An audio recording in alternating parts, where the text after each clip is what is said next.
अस्सलामुअलैकुम grade 3 and 4। आज का हमारा उन्वान है मद, और इससे पहले हमने किया था तनवीन। अब मद क्या होती है?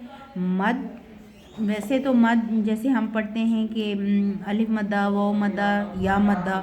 जैसे अलिफ से पहले ज़बर आए तो अलिफ मद्दा होता है, वाव साकिन से पहले पेश आए तो वाव मद्दा होता है, या साकिन से पहले ज़ेर आए तो या मद्दा होता है। इसके अलावा कुरान पाक में दो मद, एक छोटी मद और एक बड़ी मद। मद लिखने का तरीका, छोटी मद को ऐसे शो किया जाता है और बड़ी मद को ऐसे करके थोड़ा सा अंदर की तरफ उसको शो कर दिया जाता है।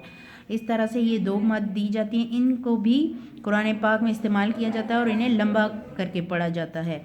अब छोटी मद को एक अलिफ से 3 अलिफ के बराबर लंबा करते हैं और बड़ी मद को 3 अलिफ से 5 अलिफ तक लंबा किया जाता है।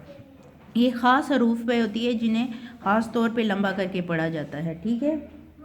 अब यह है कि मद कितनी इकसाम की होती हैं? मद 2 इकसाम की होती हैं, छोटी मद और बड़ी मद। ये आप लोगों ने अपनी कॉपीज़ पे करना है और इसको याद भी करना है। ओके, टेक केयर, अल्लाह हाफिज़।